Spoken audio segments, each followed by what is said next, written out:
So, Thomas, it's been a while since we planned this season, because one of the problems with COVID is that all our long-term planning went by the by as we had to change continuously.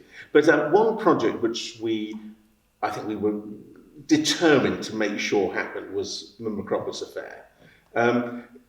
It's part of our Janacek cycle. Why is this piece so dear to you? I think because it's so much about what we are going through in the moment. Indeed it is. It's just, I would say, do you want to know something about our daily reality? Come to the opera. Exactly right. What do you think is the really most compelling part of that piece for the audience? I would say, as very often with Janacek pieces, it's the ending. Yeah. It's the ending when she gets no more so rejective and ironic about everything, but really speaks about who she really was and what she really thought. And you feel that we as humans have insights into who we are as human beings on this planet with that piece. Extraordinary piece, and I think it's going to be a great showcase for the orchestra. It's a difficult score, isn't it? Wow. If I would be able to meet Janacek, I would have asked him, why? What are you doing? Why? Because sometimes even looking at it, wow, is it playable or not? Well, I think we're all looking forward to the challenge of that. Now, on the other side, we are bringing back La Bohème. Obviously, what part of any season we acknowledge that people come to the opera for very different reasons, and La Bohème obviously is a mainstay of our repertoire.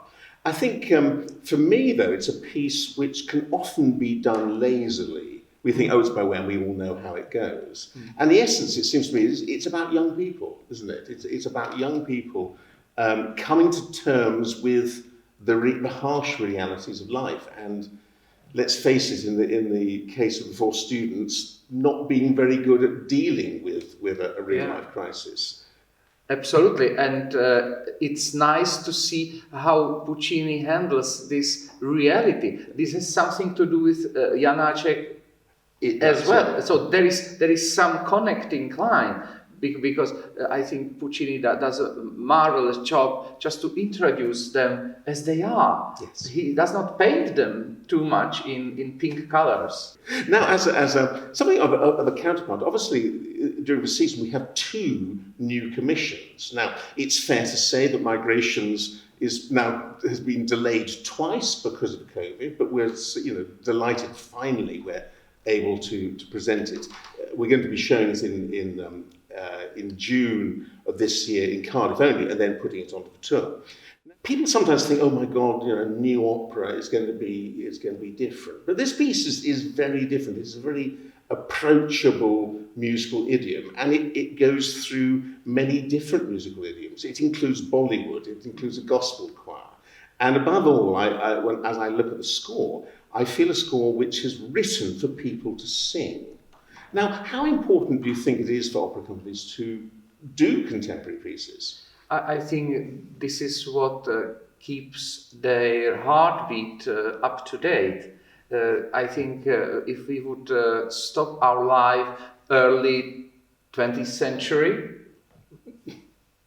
I think it's important, and I would really like to encourage people not to be too concerned about a piece that they don't know the tunes, because that may be a great discovery. In fact, the composer Will Todd writes beautifully for voice. He has written a lot of pieces with community choirs in mind, so he's very sympathetic to the act of singing, but B, the need to communicate the text through approachable music. And it's certainly a mark of the success he's had as a composer. I think it's a real opportunity, I think, for people to engage with an important theme, which is so true to us today, of migration, of immigration, of the often devastating effect that has both on the people who migrate and also the people to whom they migrate as well.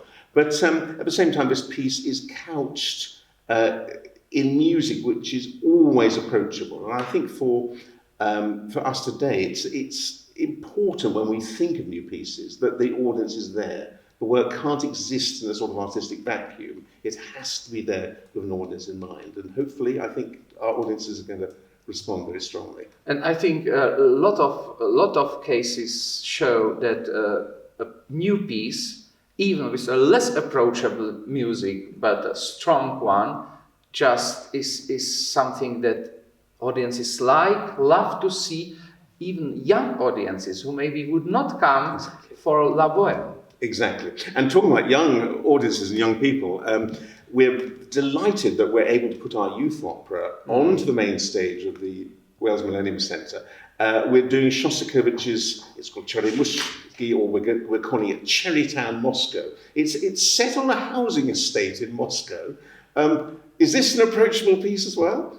I think so. I think I think this is a piece that families should see, and again, the name of Shostakovich, people start thinking about Second World War and Stalin and all of these things that he responded to in his music. But I think no, this is something really special. It is. It's a highly entertaining piece, and also it would be fantastic to see young performers of quite a large age range all performing together for a score which is quite challenging. But hey, they get to sing with the WNO orchestra as well. So this is and to sing on that stage. So, and I think that element of developing talent is a really important and perhaps unseen part of our work. So we come to spring, and we have a new production of Mozart's Magic Flute, which you're going to be conducting. What does Magic Flute mean to you? As I was a small child, I saw a fantastic production of Jean-Pierre Ponel in Salzburg on TV, of course, because we could not travel in our country. But I think since then, I don't know why this piece sometimes is criticized in the high operatic society, like to be too light maybe or too popular. I think it's just the full Mozart. It's totally. And it's the full quality that he delivered in Don Giovanni. It's a different thing, but I would say a piece that belongs to everybody who loves music, loves opera, just a must see. It's and it's a great opportunity for us as well as a company to showcase ourselves against the other opera we're doing in spring, which again is a new piece. It's called Blaze of Glory, and it's by David Heckford Johnson and to a libretto by Emma Jenkins. Now, the piece sort of followed on from the success of Ronda Rips It Up, a different composer. But it's about, again, it's a comic piece. It's a feel-good opera, if you like. But its situation is born of a disaster, a mining disaster, and then the formation of a male voice choir in this mining village, and the celebration of singing and of music, as well as sort of echoing the roots of Welsh National Opera in the community. And I think it's a very different piece to Will Todd's Migrations, and I think it's there for fundamentally a really entertaining good night and a showcase for the company as well. In this case, I think we're featuring the chorus, who obviously it's a male voice choir. It's central, but also many roles for the members of our female chorus as well. So we're viewing this piece, I think, as a sort of here is WNO. A year or two late, we wanted it to be in our anniversary year, but COVID got in the way. But that's okay, because I think people will recognise the piece, the power of singing, the power of music to bring people together, which of course is a theme embedded in the Magic Flute as well, the healing power of music. So in a sense, I think what we were trying to do there is by placing the operas to get next to each other, was to find a little common thread, but without being too heavy-handed about it, that music is what propels our dramas, it's singing is the essence of WNO, and these two operas, in their different way, celebrate music and singing. So I think, for me, I think the audience is going to have a really good time with this piece. It's such an engaging musical idiom.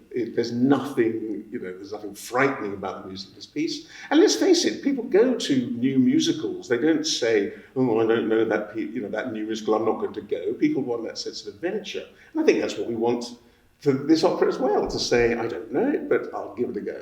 As we go through next season, I think what we want to do is to feel that we have offered something for everybody, and it's always a pleasure when we know that new people come to the opera. So, as we look forward to our season, I think our message is, we as a company are there for you.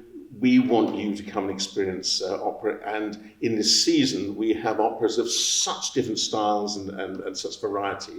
We're sure that there is something for everybody.